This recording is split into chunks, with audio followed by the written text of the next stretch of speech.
کی تعمیر جو ہے وہ بھی حضرت ابراہیم علیہ نبینا علیہ السلام نے کی، اور اپنے بیٹے کے ساتھ مل کر کی حضرت اسماعیل علیہ نبینا علیہ السلام کے ساتھ۔ یہ جو مقام ابراہیم ہے نا، یہ ایک ایسا معجزہ ہے۔ آپ کو پتہ ہے مقام ابراہیم کو ٹائم کتنا ہو گیا ہے؟ علماء کہتے ہیں اپروکسیمیٹلی 5000 سال سے زیادہ عرصہ ہو چکا ہے۔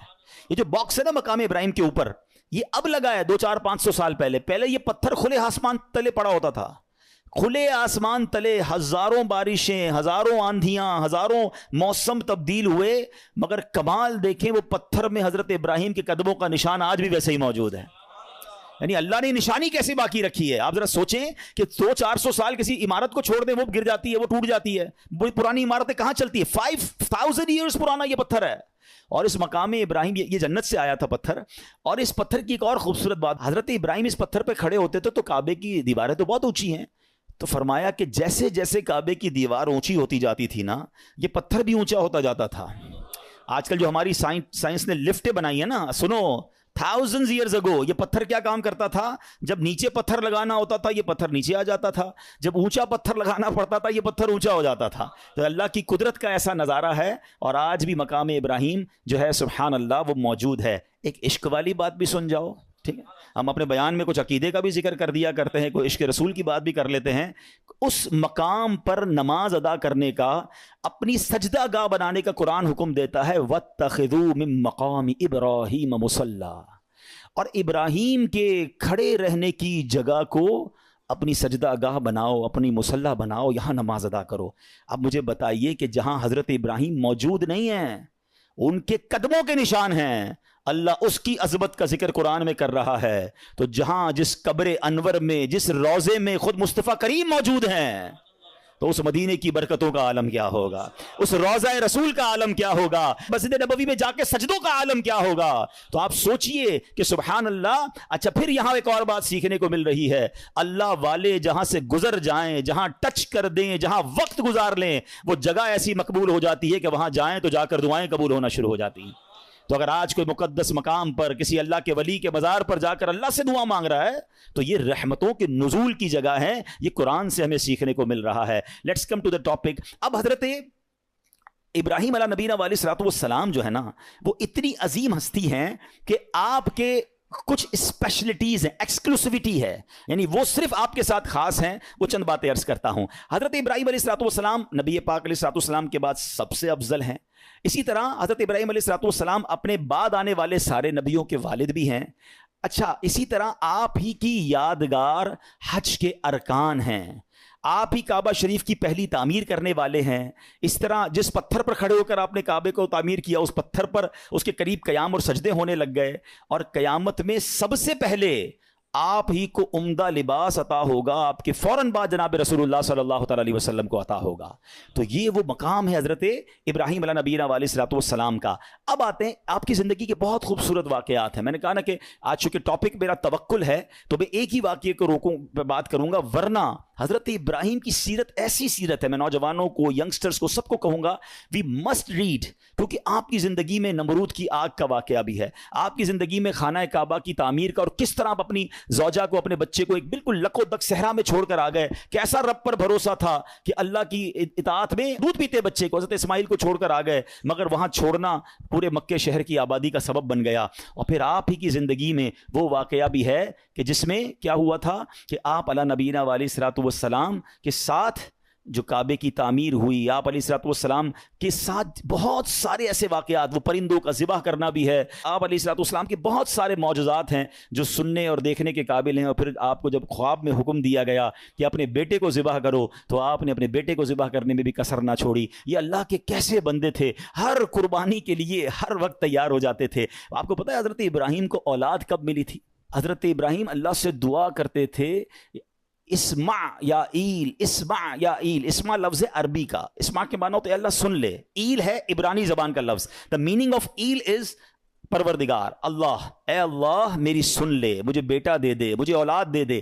99 ایئرز کی ایج میں جا کر حضرت ابراہیم کو حضرت اسماعیل عطا ہوئے ہیں۔ آپ ذرا سوچیں، دو باتیں سیکھنی ہے اس میں، مایوس نہیں ہوئے، پکارتے رہے ہیں۔ ہم تو 2-4 مہینے کوئی دعا کرے کام نہ ہو، بندہ کہتا دعا کا فائدہ ہی کوئی نہیں ہے۔ اچھا، میری اور آپ کی حیثیت کیا ہے؟ وہ خلیل اللہ ہیں، اللہ کے دوست ہیں. 99 ایئرس کی دعا. کمال ہے نا. اس سے سیکھنے کو مل رہا ہے کہ دعا سے مایوس نہیں ہونا. اور دوسری بات یہ سیکھنی ہے کہ اللہ والوں کو آزمایا بھی جاتا ہے. ہاں آزمائشیں آتی ہیں, ان کو ٹیسٹ کیا جاتا ہے. ہماری دعا قبول نہ ہو اللہ سے ہی بدزن ہو جاتے ہیں. توبہ توبہ, ایسا کبھی نہیں کرنا. اور دوسری بات, آج ہم میں سے کسی کو 5 10 15 سال کے گیپ کے بعد بچہ ہو جائے, یا اولاد ہی نہیں ہو رہی اور 10 سال بعد پہلی اولاد ہو, اس کو تو پیر زمین پہ نہیں لگنے دیتے. کتنا پیار دیتے ہیں اس کو, کیئر کرتے. بھائی بڑی مرادوں سے ملا ہے, 99 سال کی عمر میں بیٹا ملا ہے, اور حکم ہو رہا ہے اس بیٹے کو ہی ذبح کر دو. آپ امتحان کا لیول تو سوچو یار. امیجن نہیں کر سکتے. ہم میں سے آج تک کس کو یہ کہا گیا, اور آپ نے کوئی ہیلا بہانہ تلاش نہیں کی, آپ تو چلے گئے. اور بیٹا بھی کہتا ہے ابا جان کیجئے جو رب کا حکم ہے. آپ نے چھری بھی پھرا دی, اپنا کام پورا کیا انہوں نے. وہ تو اللہ کی شان تھی کہ چھری نے حضرت اسماعیل کو کوئی نقصان نہ پہنچایا, اللہ نے جنتی مینڈھا بھیج دیا. اب وہ ذبیح اللہ کہلائے حضرت اسماعیل نبی علیہ السلام. سیکھیں ان بزرگوں کی سیرت سے, کیا صبر تھا, کیا بھروسہ تھا. قربانی کے لیے ہر وقت تیار رہتے تھے. ہمیں چھوٹی سی قربانی دینی ہو تو ہم پیچھے بانٹ جاتے ہیں, کوئی نہ کوئی بہانہ تلاش کرتے ہیں. آئیے آج میں حضرت ابراہیم کا وہ واقعہ سنانا چاہتا ہوں جو ہمارے جو مین ٹاپک ہے اس کو کور بھی کرے گا, اور ہمیں بہت کچھ سیکھنے کو ملے گا. آپ کی ایج تھی ایک روایت کے مطابق 18 یا 20 سال. اب جس ایریا میں رہتے تھے وہاں ہوتی تھی بت پرستی, لوگ بتوں کی پوجا کرتے تھے. آپ ان بتوں سے بڑے بیزار تھے, اب اللہ وحدہ لا شریک کی عبادت کرتے تھے. تو ہر سال اس علاقے میں, اس ولیج میں ایک میلہ ہوتا تھا. اس میں شراب پیتے تھے لوگ, ناچ گانے کرتے تھے, یا جو بھی ان کو خرافات کرنے ہوتے تھے. تو انہوں نے کہا کہ آپ بھی چلیں. حضرت ابراہیم کو بھی بلایا. آپ نے کہا میں نہیں جاتا. سارے گاؤں والے چلے گئے, آپ اکیلے اس گاؤں میں رہ گئے. آپ نے کہا یہ کدھر جاتے ہیں, بت خانے میں جا کر کیا کیا کرتے ہیں. آپ اس بت خانے کے اندر چلے گئے, جو بھی ان کا ٹیمپل کہہ لیں, مندر کہہ لیں. آپ اس کے اندر گئے. آپ نے دیکھا عجیب عجیب قسم کے بت بنے ہوئے ہیں, کوئی چھوٹا ہے کوئی بڑا ہے. آپ کو بڑا غصہ آیا. آپ نے کلاڑا لیا, کسی کا ہاتھ توڑا, کسی کا پیر توڑا, کسی کا ناک توڑا کہ یہ اس کی عبادت کرتے ہیں. اور جو سب سے بڑا بت تھا اس کے کاندھے پر کلاڑی رکھ کر آپ باہر آ گئے. جب وہ سارے لوگ شرابیں پی کر عیاشیاں کر کر واپس آئے تو جب اپنے ٹیمپل کے اندر گئے تو حیران ہو گئے کہ یہ بتوں کو کس نے توڑ دیا, ہمارے خداؤں کو کس نے ہاتھ پیر توڑ دیے. بڑا غضب, بڑا غصہ. ڈھونڈو کس نے کیا ہے. کہا ایک ہی نوجوان ہے جو ہمارے ساتھ نہیں چلا تھا, یہ اسی نے کیا ہوگا.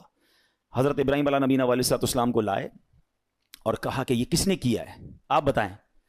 آپ نے بڑا لاجیکلی جواب دیا کہ انہی سے پوچھ لو نا, جو سب سے بڑا بت ہے اس سے پوچھ لو, دیکھو کاندھے پہ کلاڑا بھی اسی کے لگا ہوا ہے. تو وہ کہتے ہیں یہ تو جواب نہیں دیتے. اب ذرا دیکھیں لاجیکلی ڈیمونسٹریشن کیسا کیا. پریکٹیکلی کہتے ہیں نا کہ کچھ چیزیں پریکٹیکلی سمجھائی جاتی ہیں. آپ نے کہا اسی سے پوچھ لو نا جو سب سے بڑا ہے اور اس کی کاندھے پہ کلاڑا بھی رکھا ہے, یہ بتا دے گا کس نے توڑا ہے. تو وہ کہتے ہیں کہ یہ تو جواب نہیں دیتے.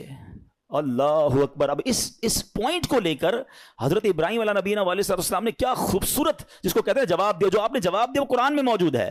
آپ فرماتے قال افتعبدون من دون اللہ ما لا ينفعکم شیئا ولا یضرکم.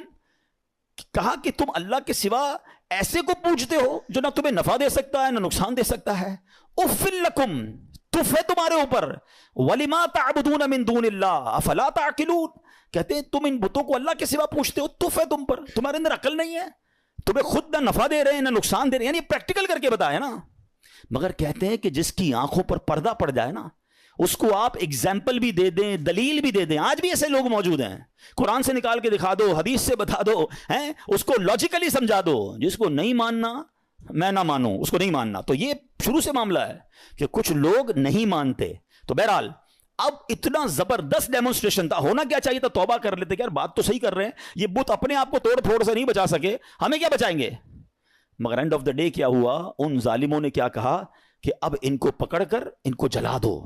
قرآن میں یہ الفاظ موجود ہیں, حرقوہ وانصروا آلہتکم ان کنتم فاعلین. ان کو جلا دو اور اپنے خداؤں کی مدد کرو اگر تمہیں کرنا ہے. اب ان ظالموں نے حضرت ابراہیم علیہ نبینا علیہ السلام کو پکڑ لیا, ان کو گرفتار کیا, اور اب پلان کیا تھا کہ اب آگ میں ڈالنا ہے. اچھا وہ کوئی چھوٹی موٹی آگ نہیں تھی, ایک بندے کو جلانے کے لیے بہت تھوڑی سی آگ بھی کافی تھی.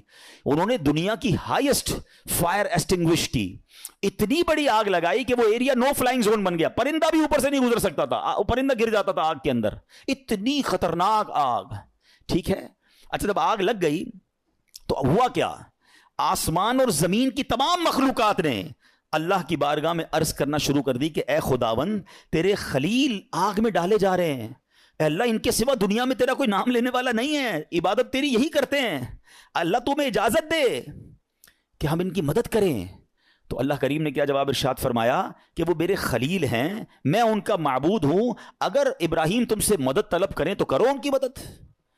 اب حضرت ابراہیم علیہ نبی علیہ الصلوۃ والسلام جو ہیں ان کے پاس ایک پانی کا فرشتہ آیا, کہتا حضور بس آرڈر کر دیں, اجازت دیں, ابھی بارش برساتا ہوں, بند ہو جائے گی. آپ فرماتے ہیں مجھے تمہاری مدد کی ضرورت نہیں ہے, میرا رب دیکھ رہا ہے, اگر وہ چاہے گا تو میری مدد کر دے گا, باقی مجھے تمہاری مدد کی حاجت نہیں ہے. اچھا اب کیا ہوا, ہوا کا فرشتہ آیا, کہتا ہے بس آرڈر کریں, ابھی ہوا چلے گی, یہ ساری آگ بجھ جائے گی, مجھے تمہاری مدد کی ضرورت نہیں ہے, میرا رب دیکھ رہا ہے, اگر وہ چاہے گا تو مدد کر دے گا. اچھا اب فرشتوں کو تو منع کر دیا, اب یہ فرماتے مجھ کو میرا اللہ کافی ہے, وہی بہترین کارساز ہے, جب چاہے گا میری مدد فرمائے گا, اس کی مرضی ہے, میں اس میں راضی ہوں. اچھا اب جب آگ میں ڈالا جانے لگا نا تو اب حضرت جبریل آئے, کہتے حضور اللہ سے تو عرض کر دیں, آپ ہماری مدد نہیں لے رہے, آپ اپنے رب سے تو کہیں نا کہ وہ آپ کی مدد کرے. آئے ہائے, جواب سنو حضرت ابراہیم کا, لیول آف یقین دیکھو.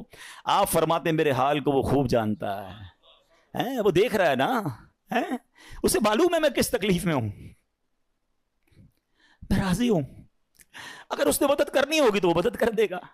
پنجابی شاعر نے ایک بہت خوبصورت شعر کہا ہے, اور یہ ایکچولی اس پورے واقعے کو بڑے خوبصورت انداز میں ڈیفائن کرتا ہے کہ جے سونا میرے دکھ وچ راضی, جے سونا میرے دکھ وچ راضی, میں سکھ نو چلے پاوا ہو. کہتے مجھے کیا کرنا ہے سکھ کا, اگر میرا رب میرے دکھ میں راضی ہے نا تو میں بھی اسی پہ راضی ہوں. یہ وہ لیول ہے جو اللہ والوں کو نصیب ہوتا ہے.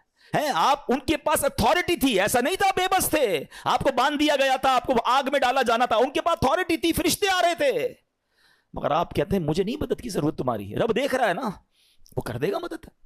اچھا ایج کیا ہے, 18 to 20 years, یہ کوئی بہت بڑی ایج نہیں تھی. اس ینگ ایج میں آپ کا لیول آف توکل اور لیول آف ٹرسٹ آن اللہ سبحانہ و تعالیٰ کیا تھا. اور اب کیا ہوا, اب آپ کو آگ میں پھینک دیا گیا.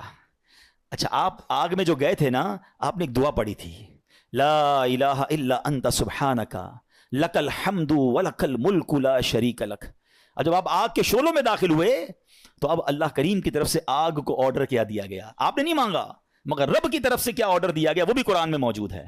اللہ فرماتا ہے قلنا یا نار کونی بردا وسلاما علی ابراہیم.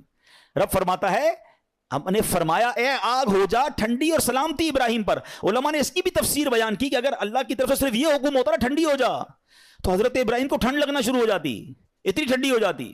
ہائے ہائے, اللہ نے انتظام بھی فرمایا تو کیسا فرمایا, ٹھنڈی بھی ہو جا سلامتی والی بھی ہو جا. اچھا آگ بجھی نہیں تھی, یہ بھی یاد رکھیے گا, آگ موجود تھی. ایسا نہیں ہوا کہ حضرت ابراہیم آگ میں گئے اور آگ بجھ گئی, چیپٹر کلوز, نہیں, آگ جل رہی ہے, حضرت ابراہیم اندر ہیں اس آگ میں. کتنی دیر رہی ہے پتا ہے آپ کو, کچھ سمجھتے ہیں 1 منٹ 2 منٹ 5 منٹ کے بعد باہر آ گئے. علماء فرماتے ہیں, مفسرین کہتے ہیں, بعض تفسیروں میں لکھا 7 days, 7 دن آگ کے اندر رہے. ایک تفسیر میں ہے 40 دن اور ایک تفسیر میں 50 days آگ میں رہے. یعنی وہ کافر جو باہر کھڑے تھے وہ تو سمجھے چیپٹر کلوز ہو گیا ہے, مگر جب آپ باہر آتے ہیں آپ کا بال بھی بھیکا نہیں ہوتا ہے. آگ کا کام چلانا ہے, مگر رب چاہے تو وہ آگ ہی حفاظت کرنے والی بن جاتی ہے. ہم اصل میں اسباب پر نظر رکھ رہے ہیں کہ یار یہ ہو جائے گا تو یہ ہو جائے گا, یہ ہو جائے گا تو یہ نقصان ہو جائے گا. یہ میں اور آپ سمجھ رہے ہیں, میرا رب چاہے تو وہ آگ کو گلزار بنا سکتا ہے.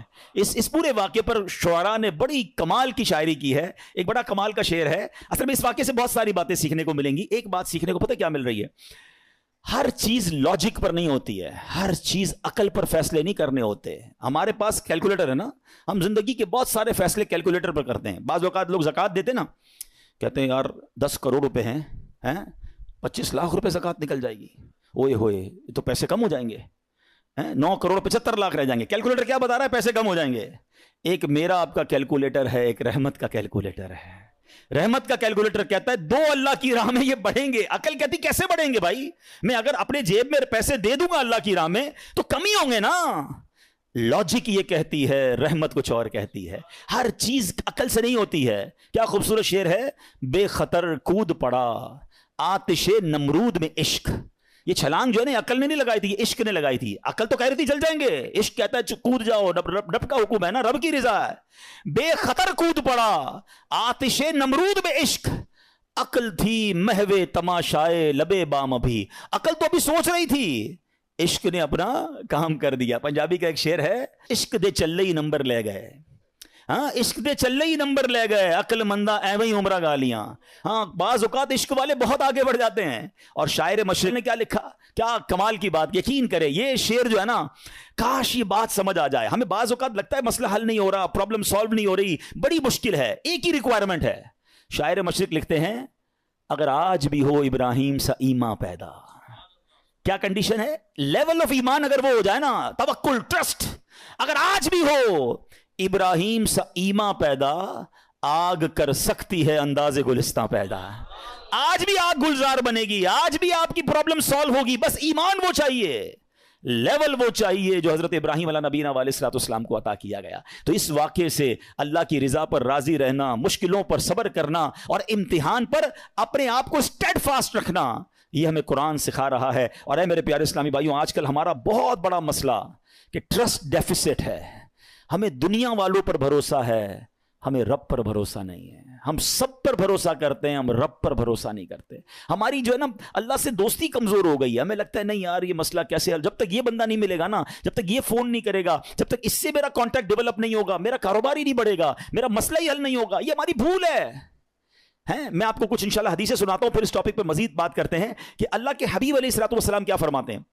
اللہ کے نبی علیہ الصلوۃ والسلام فرماتے ہیں, یہ جو یہ توکل ہے نا, اس کے بارے میں آپ فرماتے ہیں کہ اگر تم ایسا توکل کرو کہ جیسا توکل کرنے کا حق ہے, تو اللہ کریم تمہیں ایسے عطا فرمائے گا جیسے پرندوں کو روزی عطا فرماتا ہے.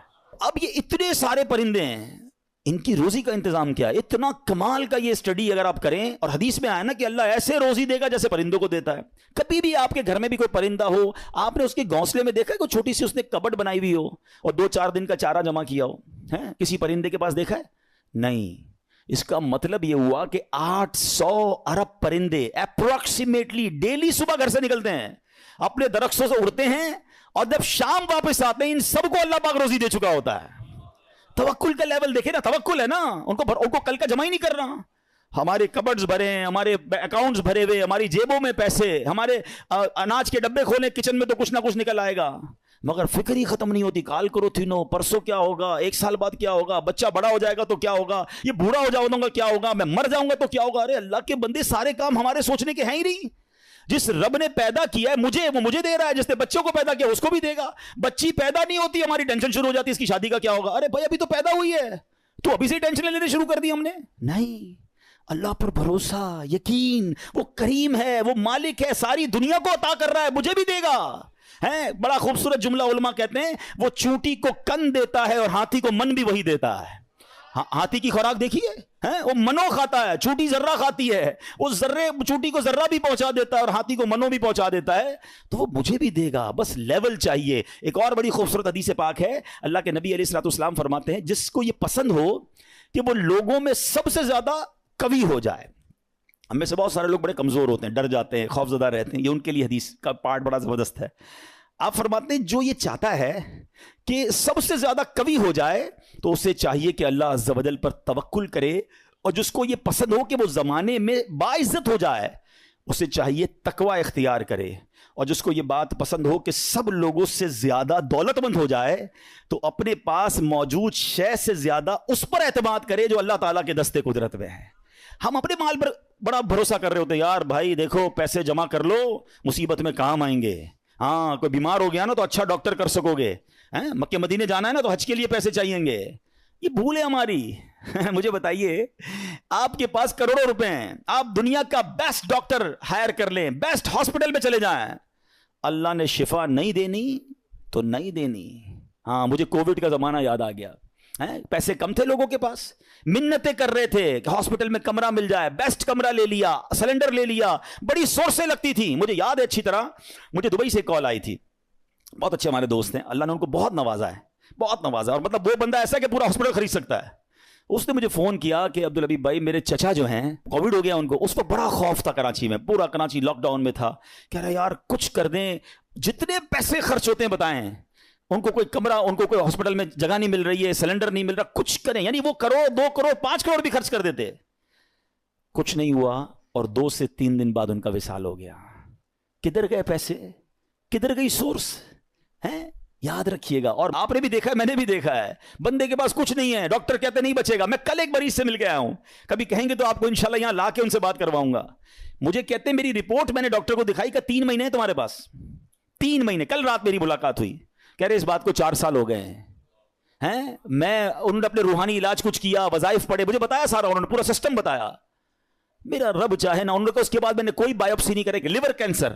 کہہ رہے تمہیں ٹرانسپلانٹ کرا لو ورنہ 3 مہینے. کہتے نہ میں نے بایوپسی کرائی نہ میں نے کیمو کرائی, مجھے کچھ وظائف ملے, میں نے وہ وظائف کیے. اللہ نے مجھے, آپ کے سامنے بیٹھا میری محفل میں میرا بیان سن رہے تھے, جسے اللہ رکھے اسے کون چکے. تو یہ توکل ہے نا, یہ جو اسباب پر پاگل ہوئے ہیں نا ہم لوگ. اچھا لوگ کہتے ہیں پیسے ہوں گے تو خوش رہیں گے, یہ بھی بے وقوفی ہے. میں اس مسجد میں آیا ہوں, یہاں بہت سارے امیر بیٹھے ہیں, کروڑ پتی بھی نظر آ رہے ہیں, شاید ارب پتی بھی ہوں گے. یہ بھی بھول ہے, یہ ہمارے کچھ اسلامی بھائی کو انفیریٹی کمپلیکس ہوتا ہے, یار پیسے ہوں گے نا تو ذرا خوشی ملے گی. یہ بے وقوفی ہے آپ کی, پیسوں سے خوشی نہیں ملتی. اگر پیسوں سے خوشی ملتی ہوتی نا, دنیا میں کوئی امیر غمزدہ نہ ہوتا. میں آپ کو ایک بڑی عجیب بات کہنے جا رہا ہوں, بڑی تجربے کی بات کہنے جا رہا ہوں. دنیا میں جو ہے نا, ہر کوئی سخی نہیں ہوتا. زندگی کی گاڑی مسائل کے پہیوں پر ہی چلتی ہے. امیر کے دکھ اور ہیں, غریب کے دکھ اور ہیں. ہاں, مشہور آدمی کے دکھ, آپ کو کوئی مشہور لگتا ہے نا, اوئے ہوئے کیا فیم ہے بھائی, جدھر جاتا ہے لوگ جمع ہو, اس سے پوچھو وہ لائف کیسے گزار رہا ہے, اس کی ٹینشن اور ہیں. جس کو کوئی نہیں جانتا اس کی ٹینشن اور ہے. کاروبار کرنا چاہیے جناب, کاروبار میں بڑو مزو ہے.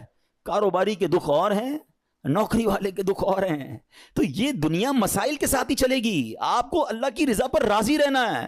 آپ دوسروں کی مسکراہٹ دیکھ کر سمجھتے یہ سب سے زیادہ خوش ہے, کبھی بیٹھو اس سے اس کے دکھ پوچھو, پریشان ہو جاؤ گے. ہمارا تو کام ہی یہی ہے نا, آپ یقین کریں. کبھی کبھی کسی کے گھر جاتے ہیں نا, بڑا بنگلہ, وہ بڑا 15 کروڑ کی گاڑیاں کھڑی ہیں, باہر گارڈ کھڑے ہیں. بندہ بولے بھائی کمال عیش کی زندگی ہے, ڈرائنگ روم میں لے جا کے بولتا حاجی صاحب آپ سے ایک کام ہے, اور کان میں آ کے جب اپنا مسئلہ بتاتا ہے نا, بندہ بولے یار اس سے زیادہ تو میں سخی ہوں یار, اتنی بڑی ٹینشن میں بیچارہ. تو یہ نہ سمجھیں, یہ تو قرآن کا اعلان ہے, ہمیں ٹیسٹ دیا جائے گا, ہمیں آزمایا جائے گا. Be ready for that test. کیا کہتا ہے قرآن, وَلَنَبْلُوَنَّكُمْ بِشَيْءٍ مِّنَ الْخَوْفِ وَالْجُوعِ وَنَقْصٍ مِّنَ الْأَمْوَالِ. کمال دیکھیں, رب نے یہ فرمایا ہم تمہیں عنقریب آزمائیں گے. اچھا یہ نہیں کہا کہ آزمائیں گے کسی بھی چیز سے, لسٹ بھی دے دی ہے, کوسچن پیپر ڈکلیئر ہے. وَلَنَبْلُوَنَّكُمْ بِشَيْءٍ مِّنَ الْخَوْفِ, تمہیں خوف آئے گا, کبھی دشمن کا خوف آتا ہے, کبھی بدنامی کا خوف آتا ہے, کبھی لگتا ہے یار یہ چیز خراب ہو جائے گی. والجوع, تمہیں بھوک لگے گی, تمہارے پیسے کم ہو جائیں گے, غربت آ جائے گی. پھر کیا فرمایا, نقص من الاموال, تمہارے مال کم ہو جائیں گے, شپمنٹ خراب ہو جائے گی, کوئی مال لوگے وہ مال بیکار ہو جائے گا, آپ کا آرڈر خراب ہو جائے گا. ہوتا ہے کاروبار میں. پھر کیا فرمایا, انفسی والثمرات, تمہاری باڈی میں پرابلم آئے گی, چلتے چلتے بیماری آ جاتی ہے. بندہ کہتا ہے یار کچھ سب چیزیں سیٹ تھی, یہ کیا ہو گیا, یہ کیا نکلا ہے ٹیسٹ کے اندر, یہ تو ہونا تھا. پھر کیا فرمایا, والثمرات, تمہارے پھل خراب ہو سکتے ہیں. کیا خوبصورت قرآن نے پہلے سے بتا دیا ہے. مگر اس ٹیسٹ میں جو پاس ہوگا, کیا فرمایا, وبشر الصابرین, خوشخبری صبر والوں کے لیے. Be ready for that test. اور اس ٹیسٹ سے جب آپ گزر جاؤ گے نا, پھر کیا فرمایا, الذین اذا اصابتهم مصیبہ قالوا انا للہ وانا الیہ راجعون. جب ان پر کوئی مصیبت آتی ہے تو کہتے ہیں ہم اللہ ہی کا مال ہے, اللہ ہی کی طرف لوٹ جانا ہے. تو اللہ کرے کہ ہمارا یہ مائنڈ سیٹ بن جائے کہ جب ہمارے اوپر کوئی, ہمیں جیسے پتہ چلے یار لاس ہو رہا ہے, دشمن سامنے آ گیا ہے, کوئی باڈی میں پرابلم آ رہی ہے, کوئی ٹینشن آ رہی ہے, تو الارم بج جائے, میرا ٹیسٹ شروع ہو گیا ہے, میں نے وبشر الصابرین کا مجدہ لینا ہے, ان اللہ مع الصابرین کا انعام لینا ہے. میرا یہ ٹیسٹ ٹائم آ گیا ہے, اب مجھے ثابت قدم رہنا ہے, اب مجھے شکوہ نہیں کرنا ہے, اللہ کی رضا پر راضی رہنا ہے. یقین جانو جس دن آپ نے یہ ٹیسٹ پراپر پاس کر لیا, اس کے بعد ایسی خوشخبری ملنی ہے کہ آپ کی عقل حیران ہو جانی ہے.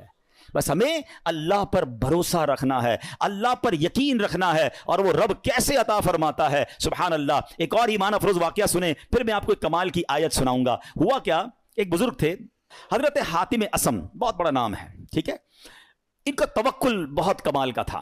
ایک رات اپنے رفقا سے, اپنے دوستوں سے بات کر رہے تھے, تو حج کا ذکر نکل آیا, تو ان کے دل میں بھی حرمین طیبین جانے کی تڑپ بڑھ گئی. تو گھر تشریف لائے اور اہل خانہ سے کہتے ہیں اگر مجھے اجازت دو تو میں حرمین طیبین چلا جاؤں. تو بیوی بچوں نے کہا کہ ہمارے پاس تو پیسے ہی نہیں ہیں, فاقے چل رہے ہیں, اور آپ مکہ مدینے جانے کی بات کر رہے ہیں, اور آپ چلے گئے تو ہمارا پیچھے کیا حال ہوگا. بھروسہ اللہ پر نہیں ہے, اسباب پر, چیزوں پر.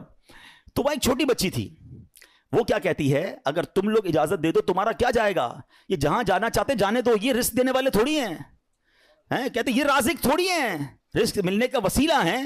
جب گھر کے دیگر افراد نے بچی کا توکل دیکھا تو کہتے ہیں بچی ٹھیک تو کہہ رہی ہے، اللہ کے گھر ہی جا رہے ہیں، آپ چلے جائیں۔ حضرت کو اجازت دے دی گھر والوں نے، آپ حج پر روانہ ہو گئے۔ اب صبح ہوئی تو آپ کی جیسے ہی حج کی خبر پھیلی تو آپ کے پڑوسی آ گئے، کہا یہ آپ نے کیا کیا؟ اس بچی کو برا بھلا کہنے لگے کہ آپ کو اجازت نہیں دینی چاہیے تھی، آپ کے ابو چلے گئے، آپ کے کھانے پینے کے مسائل ہیں۔ اچھا پہلے ایسا تو نہیں تھا کہ 15-20 دن 40 دن کا حج تھا، کئی مہینوں کا ٹریول ہوتا تھا، جاتے تھے آتے تھے، آلموسٹ 4 to 6 month، ہو سکتا ہے سال کا سفر ہو۔ تو اب بچی کو یہ کہنے لگے کہ تمہیں اجازت نہیں دینی چاہیے تھی۔ آئے ہائے، جب اس بچی نے یہ سنا نا تو آسمان کی طرف سر اٹھایا اور کہنے لگی کہ اے میرے مالک، اب مجھے ان لوگوں کے سامنے رسوا نہ کرنا، تیرے بھروسے میں نے کہا تھا، اب تو نے رسوا نہیں کرنا۔ اچھا ہوا یہ کہ اس شہر کا جو حاکم تھا، جو سمجھ لیں بادشاہ تھا یا گورنر کہہ لیں، وہ شہر کے گشت پر نکلا اور ٹریول کرتے کرتے اسے پیاس لگی، تو اسی حضرت حاتم اصم کے گھر کے دروازے پر آ کر دروازہ بجایا جاتا ہے، کہا گورنر صاحب آئے ہیں، ذرا پانی پلا دیں، پیاس لگی ہے۔ ان کی زوجہ کہتی یا اللہ، ہم وہ لوگ ہیں جن کے اپنے کھانے پینے کے پرابلمز ہیں اور ہمارے دروازے پر شہر کا حاکم آ کر پانی مانگ رہا ہے، اے اللہ تیری قدرت۔ پانی پلایا تو کسی پڑوسی نے آ کر کہا کہ یہ بڑے غریب لوگ ہیں اور ان کے والد صاحب حج پہ چلے گئے ہیں، حضرت حاتم اصم ہیں، اور ان کے گھر میں تو فاقے چل رہے ہیں۔ تو بادشاہ نے کہا کہ انہوں نے ہم پر مہربانی کی، ہمیں پانی پلایا، ان کو ایسے خالی ہاتھ تو نہیں چھوڑنا چاہیے۔ اس نے اپنے جو پیٹی باندھتے تھے اس زمانے میں، اپنی پیٹی اتاری اور ان کے گھر میں ڈال دی، اور اپنے سارے سپاہیوں سے کہا سب اپنی اپنی پیٹی ڈال دو۔ سب نے پیٹی کھولی اور ڈال دی، بعد میں وہ پیٹی کے بدلے پیسے آئے اور وہ مالدار ہو گئے، اتنے پیسے ہو گئے سبحان اللہ۔ اب کیا ہوا، جب یہ سب کچھ آ گیا تو اب وہ بچی زاروں کے تار رونے لگی۔ لوگ کہنے لگے اب تو مسئلہ حل ہو گیا، اللہ نے تمہارا بھروسہ تھا، اللہ نے اتنی مہربانی کی، اتنے پیسے گھر میں آ گئے۔ تو وہ بچی کے جملے سنیے گا، وہ کہتی ہے کہ میں تو اس لیے رو رہی ہوں کہ ہم نے کل رات بھوک کے عالم میں گزاری، جب مخلوق نے ہمارے حال پر نظر عنایت کی تو فقر و غربت سے ہمیں غنی کر دیا، فقر و فاقہ ختم، وی آر ناؤ رچ۔ وہ کہتی جب اللہ کریم ہمارے حال پر نظر فرمائے گا تو لمحہ بھر کے لیے بھی ہمیں کسی کا محتاج نہ رہنے دے گا۔ پھر بچی نے بارگاہ خداوندی میں دعا مانگی، اے اللہ ہمارے والد پر نظر رحمت فرما اور ان کے لیے آسانی فرما دے، وہ تیری راہ میں روانہ ہوئے ہیں۔ کیا کمال کی بچی ہے۔ اور جب اس بچی نے یہ دعا کی تو پھر ہوا کیا سبحان اللہ کہ دوسری طرف سیدنا حاتم اصم جب حج کے قافلے کے لیے روانہ ہوئے تو راستے میں امیر قافلہ شدید بیمار ہو گیا۔ لوگوں نے اس کے لیے ڈاکٹر کو تلاش کیا تو ڈاکٹر نہیں ملا۔ امیر قافلہ نے پوچھا کوئی ہمارے ساتھ نیک بندہ ہے، اللہ کا کوئی نیک بندہ؟ لوگوں نے کہا ہاں ہمارے ساتھ تو حضرت حاتم اصم ہے۔ امیر کے پاس آپ گئے، امیر کے لیے دعا کی، اسی وقت اللہ پاک نے وہ تکلیف امیر کی دور کر دی۔ تو امیر نے حکم دیا کہ ان کے لیے کھانے پینے اور سواری کا انتظام کر دیا جائے۔ آپ رحمۃ اللہ تعالی اپنے بچوں کے لیے پریشان تھے جن کو پیچھے چھوڑ کر آئے ہیں، اسی حالت میں آپ کی آنکھ لگ گئی، خواب میں کسی نے کہا حاتم جو ہمارے ساتھ اپنا معاملہ درست کر لیتا ہے ہم بھی اس کے ساتھ اپنا معاملہ درست کر لیتے ہیں۔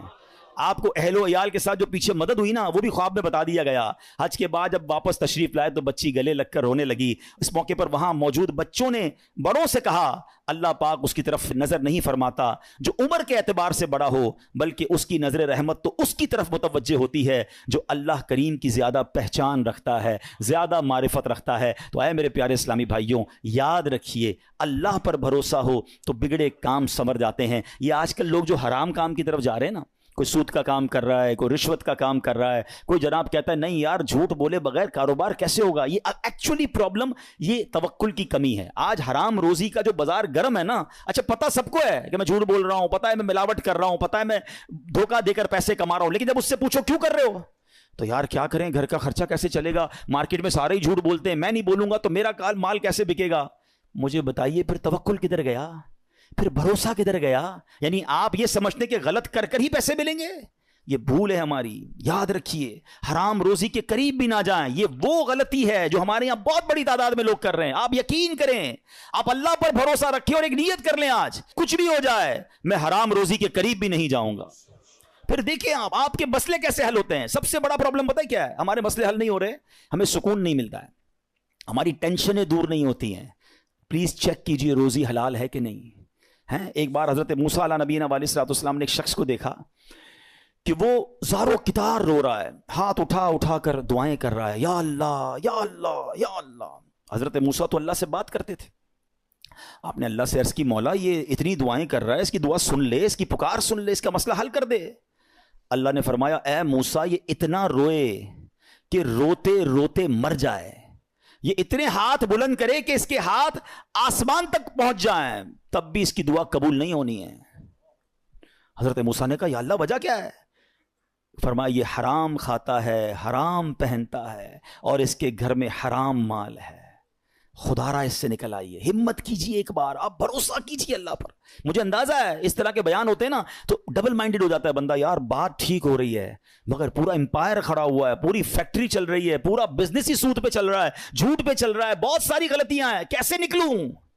اللہ سے مدد مانگنی ہے, وہ کریم ہے, وہ ضرور مدد فرمائے گا. ایک اور بات سنیے, یہ بعض اوقات فیملی پریشر کی وجہ سے بھی لوگ حرام کی طرف جاتے ہیں, ڈیمانڈ ہی ختم نہیں ہوتی نا. ایک اور حدیث پاک سنیے, اللہ کرے میری بہنیں سن رہی ہوں, میری مائیں, میری بچیاں سن رہی ہیں, وہ بھی اس حدیث کو سنیں. پیارے آقا علیہ الصلوۃ والسلام نے ارشاد فرمایا, لوگوں پر ایک ایسا زمانہ آئے گا کہ مومن کو اپنا دین بچانے کے لیے ایک پہاڑ سے دوسرے پہاڑ اور ایک غار سے دوسرے غار کی طرف بھاگنا پڑے گا. اس وقت روزی اللہ عز و جل کی ناراضگی کے ذریعے ہی حاصل کی جائے گی, یعنی طریقہ بڑا مشکل ہو جائے گا حلال کمانے کا. پھر جب ایسا زمانہ آئے گا تو آدمی اپنے بیوی بچوں کے ہاتھوں ہلاک ہوگا. اچھا, بیوی بچے نہیں ہوں گے تو والدین کے ہاتھوں ہلاک ہوگا, اگر والدین نہ ہوئے تو رشتہ داروں اور پڑوسیوں کے ہاتھوں ہلاک ہوگا. صحابہ کرام نے عرض کی, حضور وہ کیسے, یعنی بندہ اپنے بیوی بچوں, پڑوسیوں, ماں باپ کے ہاتھوں کیسے ہلاک ہوگا؟ اب سنیے, اللہ کے حبیب علیہ الصلوۃ والسلام فرماتے ہیں وہ اسے اس کی تنگ دستی پر عار دلائیں گے, اس کی غربت پر اسے شرم دلائیں گے, اور تو اپنے آپ کو ہلاکت میں ڈالنے والے کاموں میں مصروف کر دے گا اور انہی کے ہاتھوں ہلاک ہوگا. یہی کہتے ہیں نا گھر والے, تم نے کمایا ہی کیا, ابھی تک موٹر سائیکل پر ہو ہیں, ابھی تک جناب تم نے گھر کا فرنیچر چینج نہیں کیا, شادی ہو رہی ہے تم نے سونے کا زیور نہیں بنایا. گھر والوں کا پریشر, دوستوں کا پریشر, پڑوسیوں کے تانے. ایک وقت آئے گا کہ بندہ حرام کاموں کی طرف جائے گا اور پھر اللہ کو ناراض کرے گا اور انہی کے ہاتھوں ہلاک ہو جائے گا. یہاں میں آپ سب کو ایک بات عرض کرنا چاہتا ہوں, پلیز ایک بات یاد کر لو, پیسہ زیادہ ہونا کمال نہیں ہے, اچھا مال ہونا کمال ہے. ہمیں ہوتا پتہ کیا ہے کہ آپ بعض اوقات کسی امیر کو دیکھتے ہیں, آپ کو لگتا ہے یار اتنی گاڑیاں, اتنے بنگلے, جناب مزے میں تو یہ ہے, برکت اس میں ہے. نہیں, ایک جملہ آج یاد کر لیں, سب یاد کر لیں, برکت کوانٹٹی میں نہیں ہے, برکت کوالٹی میں ہے. کسی کے پاس اربوں روپے ہیں, حرام کے ہیں, سکون نہیں ہے, سو نہیں پا رہا, بچے بیمار, نافرمان, گناہگار, وہ پیسے کس کام کے ہیں؟ اور کسی کے پاس تھوڑے ہیں مگر حلال کے ہیں, سکون کی نیند آتی ہے, بڑی بیماری سے اللہ نے بچایا, بچے اور فیملی نیکوکار ہیں. بتاؤ کون زیادہ سکون میں ہے, کون برکت والا ہے؟ پلیز حلال کی طرف توجہ رکھیں. ہمارا سب کا ایک ہی مسئلہ ہے کہ اگر ہماری دعائیں قبول ہونا شروع ہو جائیں ہمارے سارے مسئلے حل ہو جائیں گے. تو دعائیں کیسے قبول ہوں گی؟ ایک سوال کیا گیا پیارے آقا علیہ الصلوۃ والسلام کی بارگاہ میں, حضور, اور سوال کرنے والے عشرہ مبشرہ میں سے صحابی ہیں, حضرت سعد بن ابی وقاص رضی اللہ تعالیٰ عنہ. کوسچن کتنا پیارا ہے, کہتے حضور میں مستجاب الدعوات بننا چاہتا ہوں. مستجاب الدعوات کس کو کہتے ہیں؟ جو دعا مانگے وہ دعا قبول ہو جائے. کون کون بننا چاہتا ہے ہم میں سے؟ آئے ہائے, بس آپ اس کی خوبصورتی سمجھیں. اگر میں اور آپ مستجاب الدعوات بن گئے, سارے پرابلم سالو نا, whatever problem and calamity come towards me, میں دعا کروں گا ختم ہو جائے گی. ایسا ہی ہے نا. اب نبی پاک علیہ الصلوۃ والسلام نے اس بیوٹیفل کوسچن کا آنسر کوئی بہت بڑا نہیں دیا. اللہ کے نبی علیہ الصلوۃ والسلام نے ون لائنر آنسر دیا. آقا نے فرمایا, اے سعد, اپنی غذا پاکیزہ کر لو تو مستجاب الدعوات بن جاؤ گے. ہائے ہائے, واٹ اے بیوٹیفل وے. بس ہمارا نوالا پاکیزہ ہو, ہمارا رزق پاکیزہ ہو. چھوڑ دو ملٹیپلیکیشن کو, یار وہ آگے بڑھ گیا, میرا تو پھر 2000 گز کا بنگلہ کیسے بنے گا, تو V8 کدھر سے لوں گا, تو جناب اتنا ٹریول کیسے ہوگا, یہ سب چھوڑ دیں. آپ ہمت رکھیں. اور میں آپ کو ایک اور جملہ آج بتا دیتا ہوں, جس شخص نے حرام کو چھوڑا ہے نا وہ نیچے نہیں گیا ہے. دوبارہ شروع میں نے کیا کہا تھا, ایک میرا اور آپ کا کیلکولیٹر ہے, ایک رحمت کا کیلکولیٹر ہے. آپ مجھے ایک بات کا جواب دیں. میں نے کئی بار یہ واقعہ بیان کیا, چلو میں اس کو شارٹ کر دیتا ہوں. ایک مبلغ کو ایک بندہ ملا اور کہتا ہے, جناب میں آپ کا بیان سنا اور مجھے ذہن بن گیا حرام چھوڑنے کا. یورپ کی بات ہے. وہ کہتے ہیں میرے اسٹور پہ شراب بکتی ہے, اور بھی سامان بیچتا ہوں, لیکن شراب بھی بیچتا ہوں. میں شراب بیچنا چھوڑوں گا, پیسے ہی پورے نہیں ہوں گے, کرایہ ہی نہیں نکلے گا, بچوں کا کیا ہوگا؟ تو اس مبلغ نے اس بندے کو یہ کہا, جو میں آپ سب کو اور میرے ویورز کو بھی کہنا چاہتا ہوں, کہ یار ایک بات بتاؤ, تم حرام کما رہے ہو؟ کہتا ہے ہاں. اللہ دے رہا ہے, روزی مل رہی ہے؟ کہا مل رہی ہے. تم حلال کماؤ گے تو کیا وہ روزی بند کر دے گا؟ مجھے بتائیں نا, رزق دینے والا کون ہے, رازق کون ہے؟ میں اللہ کی نافرمانی کروں وہ دے رہا ہے, اور مجھے ڈر یہ ہے کہ میں اس کو راضی کروں گا اور وہ بند کر دے گا. یا تو روزی دینے والا کوئی اور ہوتا تو سمجھ آتی بات کہ بھائی عبادت اللہ کی کروں گا, وہ بندہ ناراض ہو جائے گا. جب روزی دینے والا رب ہے, میرا ایمان ہے, عقیدہ ہے, اس کا مطلب یا تو وہ ایمان کمزور ہے, اور اگر وہ توکل مل گیا تو یہ ڈیفینیٹلی ہوگا کہ آپ اللہ کی ناراضی چھوڑیں, آپ کو اندازہ نہیں ہوگا کہاں سے روزی آنا شروع ہو جائے گی. ہوا کیا پتہ ہے, سنیں, یہ میں آپ کو پریکٹیکل واقعہ بتا رہا ہوں. 1 یا 1.5 سال بعد اسی مبلغ کی اسی نوجوان سے پھر یورپ میں ملاقات ہوئی. وہ نوجوان ڈھونڈتا ہوا آیا, کہتا آپ میں یاد ہوں آپ کو؟ کہتے یار کچھ یاد تو آ رہا ہے, آپ سے ملاقات ہوئی تھی. کہا میں وہی ہوں جس نے آپ سے وعدہ کیا تھا میں شراب نہیں بیچوں گا, آپ نے کہا تھا کہ اللہ تمہاری روزی میں برکت دے گا, ایسا ہی ہوا ہے, میں نے شراب بیچنا چھوڑ دی, پتہ نہیں کدھر سے روزی آ رہی ہے, اللہ نے برکت ڈال دی ہے. یہ ایک ٹیسٹ ہوتا ہے, یہ ایک پلان آپ کو پہلے لگے گا نہیں ہوگا, اور بعض اوقات کچھ دنوں تک آزمایا بھی جائے گا. آپ بولیں یار مولانا صاحب نے کہا تھا کہ بھائی حرام چھوڑ دو, پیسے زیادہ ہو جائیں گے, میں تو روز کی رشوت 10,000 روپے لیتا تھا, میں نے چھوڑ دی, آج تو 11,000 روپے نہیں آئے. ایسا نہیں ہوگا, کچھ دن آزمایا جائے گا, ہو سکتا ہے اللہ تھوڑی میں ہی تمہیں سکون عطا کر دے, تمہیں برکت ڈال دے, یا پھر تمہیں اپنے غیب کے خزانوں سے عطا فرمائے. اب میں آخر ایک آیت اس بیان کو اینڈ کرتے ہوئے, ایک ایسی آیت ہے ایسا دلاسا دیتی ہے اور اتنی پریکٹیکل قرآن کی آیت ہے, یقین کریں جب پھنس جاؤ نا اس آیت کو, اللہ کرے آپ یاد کر لیں, میں ریفرنس دے دیتا ہوں, آپ ایسا کریں کہ ریفرنس نوٹ کر لیں, اپنے موبائل میں نوٹ کر لیں, پھر خود قرآن پاک سے نکال لیجئے گا. ون آف مائی فیوریٹ آیت آف قرآن پاک, آئے ہائے ہائے کیا دلاسا دیتی ہے. پارہ نمبر 28 ہے, سورہ الطلاق ہے, آیت نمبر 2 اور 3. ٹھیک ہے, یہ آیت آپ اس کو یاد کر لو, اس کا ترجمہ یاد کر لو, جب بھی ٹینشن میں ہو نا آپ یہ آیت دہرا لو. اب آیت سنیں کیا ہے, پورا فارمولا اللہ نے قرآن میں دے دیا ہے. اللہ فرماتا ہے وَمَن يَتَّقِ اللَّهَ يَجْعَلْ لَهُ مَخْرَجًا, جو اللہ سے ڈرے اللہ اس کے لیے نجات کا راستہ نکالے گا, اس کو ایگزٹ ڈور ملے گا. پھر کیا فرمایا, وَيَرْزُقْهُ مِنْ حَيْثُ لَا يَحْتَسِبْ, اللہ ادھر سے روزی دے گا جدھر تمہارا گمان بھی نہیں ہوگا. اچھا اب اس کو تھوڑا پریکٹیکلی کرتے ہیں. ٹھیک ہے, یہ سفید داڑھی والے بزرگ بیٹھے ہیں, مور دین 50 ایئرز جتنے بیٹھے نا, میں نے کبھی آپ سے بات نہیں کی ہوگی اس موضوع پر, مگر آج میں بہت عجیب سا دعویٰ کرنے جا رہا ہوں. جتنے یہاں 50 سال سے بڑی عمر کے بیٹھے یا 45 سے پلس ہے نا, اب میں جو جملہ کہنے جا رہا ہوں آپ سب سے پوچھ لیجئے گا, آپ کی زندگی میں ایک بار کم از کم, اس سے زیادہ بھی ہو سکتا ہے, ایک بار ایسا ضرور ہوا ہوگا کہ آپ کو لگا ہوگا یار بس اب ختم, پھنس گئے بھائی, بڑا معاملہ آ گیا ہے, اب نہیں نکل سکتا, ادھر سے نکلوں گا کیسے. اور آپ ایسے نکلے ہوگے کہ آج جب آپ سوچتے تو آپ حیران ہیں, یار میں اس پرابلم سے نکلا کیسے. کیلکولیٹر کہتا تھا قرضہ بہت ہو گیا ہے, نقصان بڑا ہو گیا ہے, پیسے پھنس گئے, کہیں کوئی پیسوں کا معاملہ ہوا ہوگا, کوئی بیماری کا معاملہ ہوا ہوگا, کوئی فیملی پرابلم ہوا ہوگا, مگر آج سوچتا ہوں تو حیران ہو جاتا ہوں. ایسا ہوا ہے سب کے, کئی لوگوں کے سر ہل رہے ہیں. اس کا مطلب کیا ہے, جو اللہ سے ڈرے اللہ اس کے لیے نجات کا راستہ نکالتا ہے.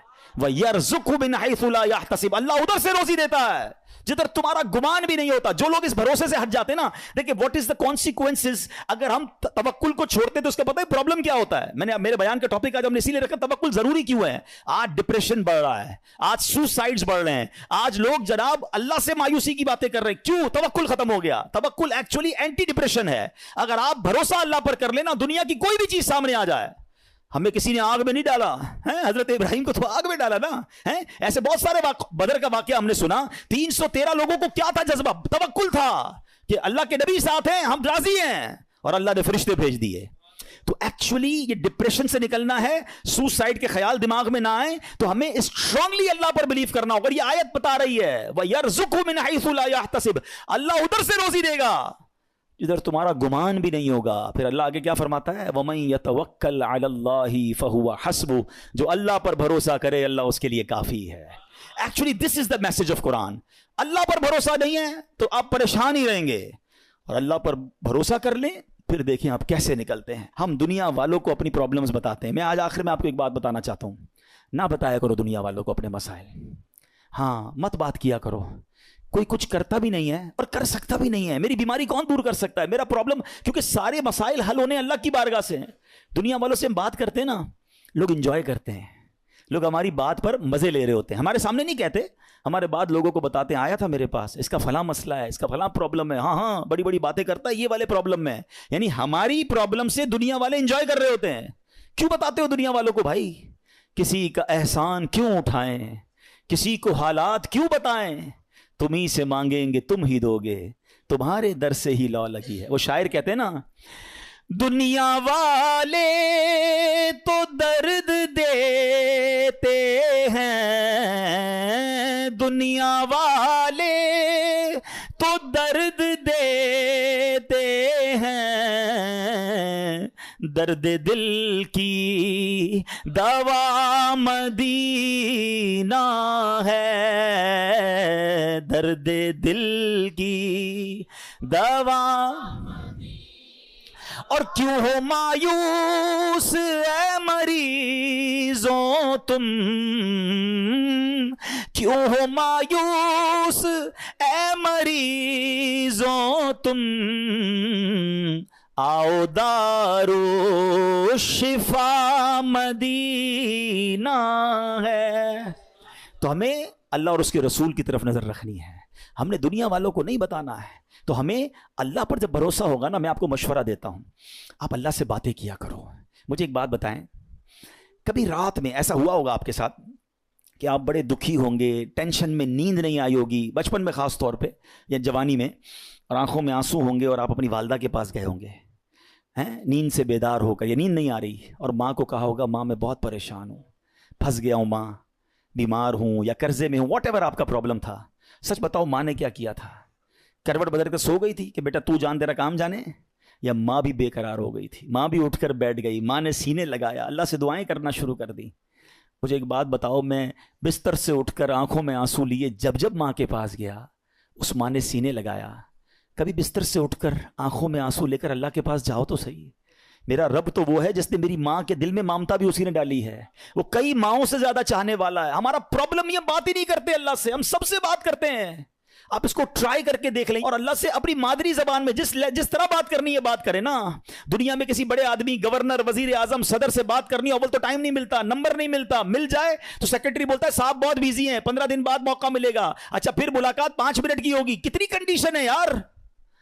میں تو کہہ رہا ہوں خدا سے بات کرنی ہے، احکم الحاکمین سے بات کرنی ہے. کیسے ہوگی؟ پوچھو مولا علی سے. کہتے ہیں جب میرا جی چاہتا ہے میرا رب مجھ سے بات کرے، میں قرآن پڑھنے لگ جاتا ہوں، اور جب جی چاہتا ہے میں اللہ سے بات کروں، میں دعا کرنے لگ جاتا ہوں. کیا ٹو وے کانورزیشن ہے یار. نو بڈی بٹوین می اینڈ اللہ سبحانہ و تعالیٰ، نو سیکرٹری، نو ٹائم لمٹ. جتنی بات کرنی ہے کرو نا. ہاتھ اٹھاؤ اکیلے میں، کبھی کبھی تہجد میں بیٹھا کرو. یہ مسجد میں بھی آ کر نا کونا پکڑ لیا کرے، کبھی کبھی فوراً چلے جاتے ہیں لوگ، اور اللہ سے باتیں کریں. اے اللہ پریشان ہوں، اے اللہ بیمار ہوں، پھنس گیا ہوں مولا، کاروبار ٹھپ ہو گیا ہے، روزی کے مسائل ہیں، بیماری کے، جو آپ کے دل میں اللہ سے بات کرو. آپ یقین کرو وہ دینے والا ہے. وہ خود فرماتا ہے ادعونی استجب لکم، مانگو میں تمہیں عطا کروں گا. جس دن اللہ پر آپ کا بھروسہ بڑھ گیا نا، آپ کو دعا کا لطف آ جائے گا. آپ اللہ سے پتہ ہے ایک اور بڑی پیاری قرآن پاک کی آیت کا جز ہے، وہ کیا ہے؟ وَأُفَوِّضُ أَمْرِي إِلَى اللَّهِ، میں اپنے سارے کام اپنے رب کے سپرد کرتا ہوں. ہم کہتے ہیں نا یار میں آج گیا تھا بھائی فلاں جگہ، فائل جمع کرا کے آیا ہوں، مسئلہ حل ہو جائے گا، بہت بڑی شخصیت کو دے کر آیا ہوں فائل. جب آپ یہ پڑھو گے نا تو دل سے آواز آئے گی فائل جمع کرا دی اللہ کی بارگاہ میں. وَأُفَوِّضُ أَمْرِي إِلَى اللَّهِ إِنَّ اللَّهَ بَصِيرٌ بِالْعِبَادِ، اللہ اپنے بندوں کو دیکھ رہا ہے. تو یہ دعا میں شامل کرے اس وظیفے کو، اپنے معاملات اللہ کے سپرد کرنا سیکھو. اب ایک وسوسہ، یار مولانا صاحب کہہ تو رہے ہیں دعا تو کرتا ہوں، مسئلہ حل ہی نہیں ہوتا.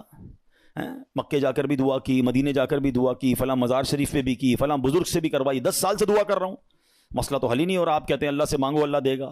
اب شیطان ہے نا، کوئی نہ کوئی تو دماغ میں بات ڈالے گا. پہلے تو اللہ سے جب محبت کر لو گے نا، تو حضرت ابراہیم نے کیا کہا تھا؟ میرا رب دیکھ رہا ہے نا، جے سونا میرے دکھ وچ راضی، میں سکھ نو چلے پاوا ہوں. اللہ نے اگر میرے نصیب میں آزمائش لکھی ہے میں اس پر بھی راضی ہوں، کیونکہ بہت کچھ دیا ہے نا. حضرت رابعہ بصریہ رضی اللہ تعالیٰ عنہ کا ایک قول یاد آ گیا. ایک بندہ سر پہ پٹی باندھ کے جا رہا تھا. آپ نے دیکھا سر پہ پٹی بندھی، کیوں باندھی ہے پٹی؟ کہ سر میں درد ہے اس لیے پٹی باندھی ہے. آپ نے فرمایا کبھی صحت کی پٹی باندھی تھی؟ یہ جملہ بہت گہرا ہے، سمجھو اس کو.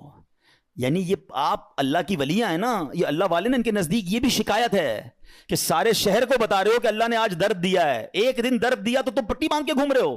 29 دن صحت دی تو لوگوں کو بتایا اللہ نے کتنا دیا ہے. وہ کبھی اس کو آپ نے کاؤنٹ کیا؟ کبھی تھوڑی دیر کے لیے دھوپ میں کھڑا کر دیا تو آپ واویلا کرنا ہم شروع کر دیتے ہیں. ساری زندگی چھاؤں میں رکھا، کبھی کبھی پرابلم آتی ہے، کبھی کبھی بیماری آتی ہے، باقی زندگی تو عیش کی ہے. تو اللہ سے محبت کرنا سیکھو. تو میں یہ کہہ رہا تھا وسوسہ کیا ہے کہ یار مانگی جا رہا ہوں کام تو ہوتا نہیں ہے. اب میں اس وسوسے کی کاٹ آپ کو ایک ایگزامپل کے ذریعے سمجھاتا ہوں. آپ کا چھوٹا بیٹا ہو، بچہ ہو یا بھائی ہو، اس کا گلا خراب ہو جائے، بخار ہو جائے، کھانسی ہو جائے، اور وہ کہے ابو میں نے شربت پینا ہے ٹھنڈا اور آج آئس کریم بھی کھانی ہے. ہاں بھائی بتائیں کھلائیں گے؟ جواب دیں. نہیں کھلائیں. اچھا رو رہا ہے، گر گڑا رہا ہے، نہیں میں نے کھانی ہے آج میں کھا کے رہوں گا، آپ کھلا دیں گے؟ اچھا آپ بھی نہیں کھلائیں گے. رو رہا ہے پھر بھی نہیں کھلائیں گے؟ نہیں کھلائیں گے. اچھا اب آپ کا ایک دوست ساتھ بیٹھا ہے، کہے گا یار کتنے ظالم ابو ہو، بچہ رو رہا ہے کھلا دو آئس کریم، کیا ہو گیا؟ آپ کیا رپلائی دیں گے؟ میں والد ہوں، مجھے پتا ہے کب میرے بچے کو کیا دینا ہے.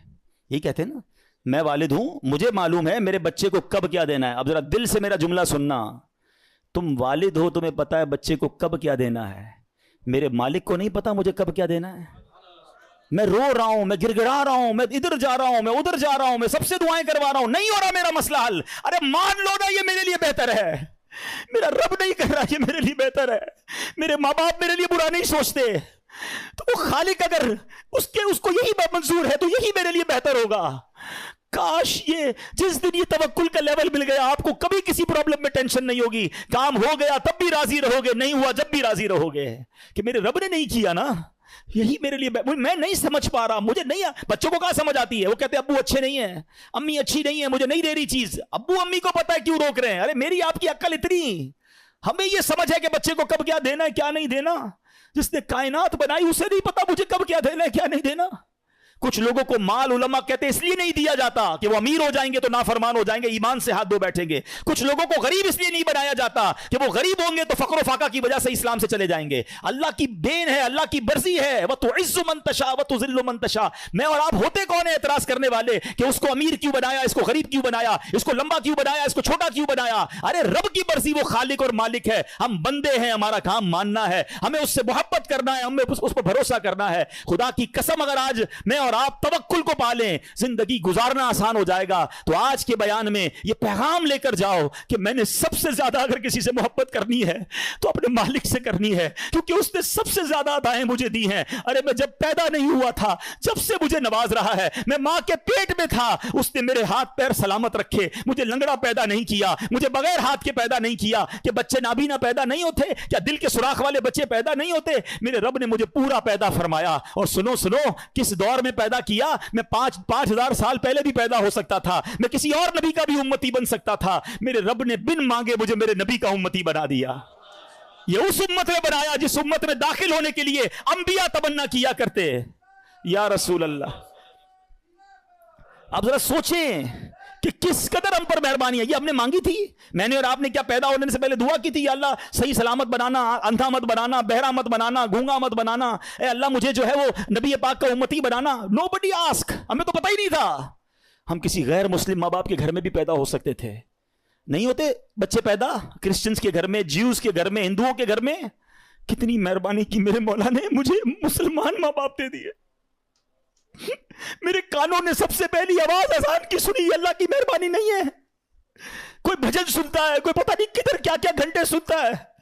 میرے اللہ نے مجھے اس گھر میں پیدا کیا، میرے ماں باپ نے سب سے پہلے میرے کان میں اذان سنائی. اس مہربانی کا شکریہ ادا نہیں کرو گے؟ کیا اس پر اطمینان نہیں؟ کتنی مہربانیاں گنواؤں. ذرا تھوڑی دیر کے لیے سارے میرے بھائی آنکھیں بند کریں، آنکھیں بند کریں جلدی سے. اب کھول دیں. کیا نظر آ رہا تھا؟